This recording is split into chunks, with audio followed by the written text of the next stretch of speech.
What if education changed completely? Imagine this. The world as we know it is over. Cities are in ruins. Zombies wander among the debris. And the survivors live in small, makeshift communities. Technology is a distant memory, and now we must learn how to live again, how to learn again. But what would education look like in a world like this? Welcome to What If. I'm Leela, and today we're diving into a strange yet fascinating concept. What if we had to rebuild education in a post-apocalyptic zombie world?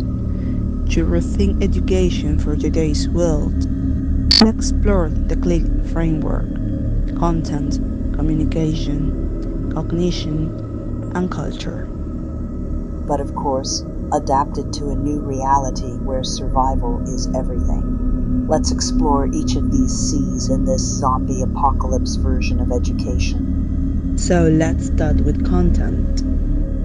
In our current world, content means subjects like math, science, and history. But in a zombie apocalypse, the curriculum would be based entirely on survival.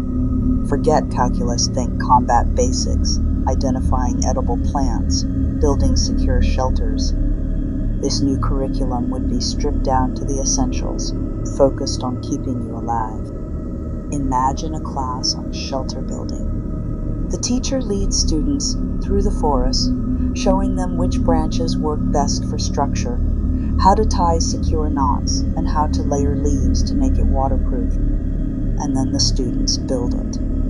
They aren't learning from theory. They're building a real shelter to protect them from a real threat. Every class in this post-apocalyptic world would be built around survival needs. Next up is cognition, or in this case, the ability to think critically and solve problems fast. In a zombie apocalypse, critical thinking isn't optional. It's life or death. Every survivor, including students, would need to make decisions quickly and carefully. For example, imagine a lesson in risk analysis. The group is about to enter a new building to search for supplies.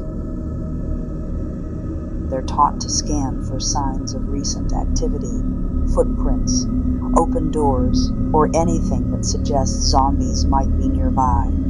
They evaluate, is this safe? Should we go in or turn back? In this world, students are trained to weigh risks with every step, making decisions in real time based on the environment around them. Then there's strategic planning. Let's say the group is running low on supplies and needs a new route to get water. In this lesson, they'd sit down together and strategize. Which areas are less risky, and where should they avoid at all costs? They'd practice debating options, balancing safety with the need for resources. Every decision they make could have huge consequences, so thinking it through becomes second nature. And finally, reflection and adaptation. After every mission or task, survivors debrief. They ask each other what worked, what didn't. Did we miss any warning signs?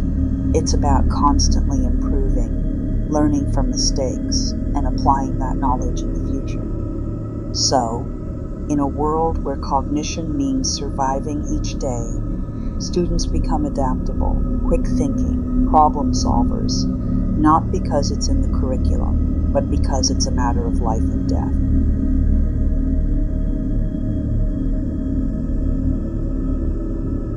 Then we have culture. You might wonder why culture would matter in a zombie apocalypse. But imagine this: survivors coming together to create a new sense of community, something that binds them and keeps them connected to what's left of humanity.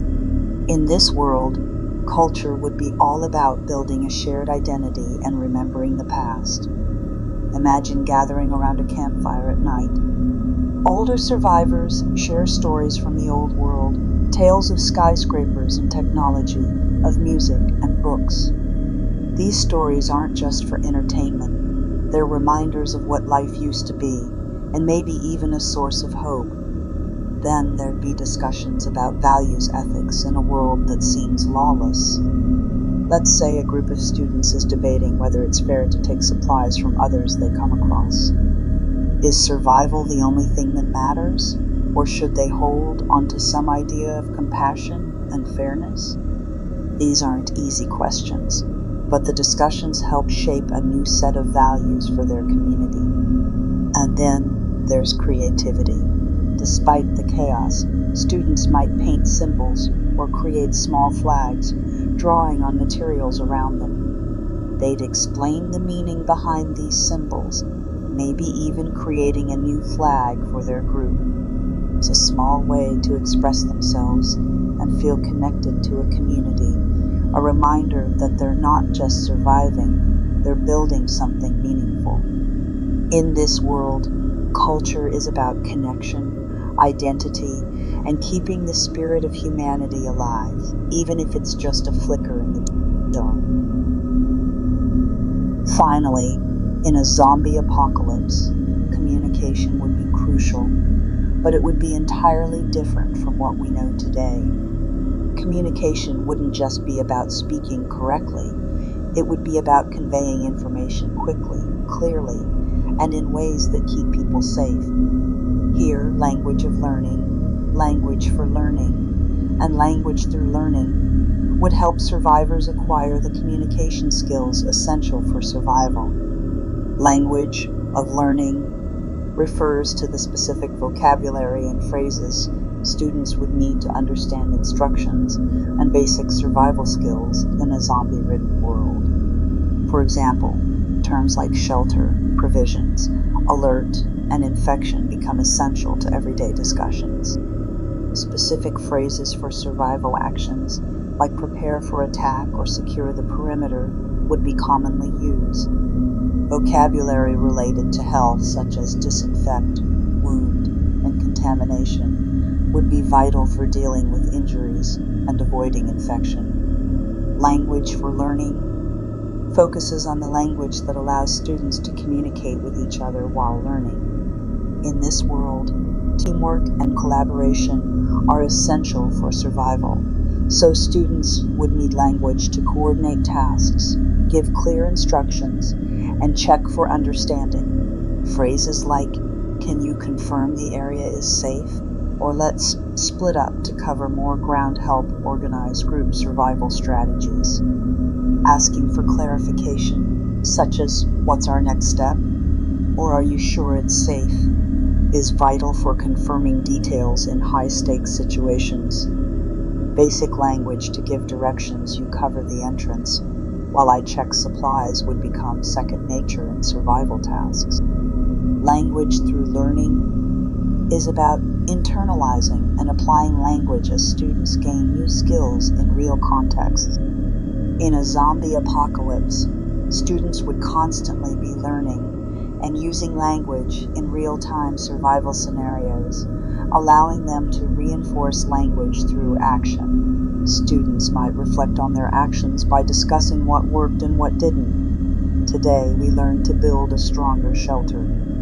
What improvements can we make next time? Through daily practice, students would remember key phrases like, "If the water isn't purified, don't drink it," or report any unusual noises, because they use them repeatedly in life or death contexts. As they practice more survival situations, language becomes automatic.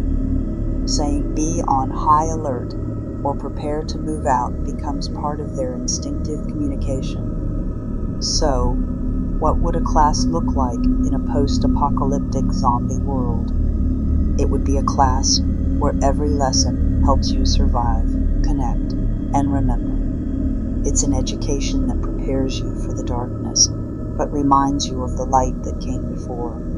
Thanks for tuning in to What If. If this thought experiment got you thinking, hit subscribe for more, because who knows? Someday this imagination might just become reality.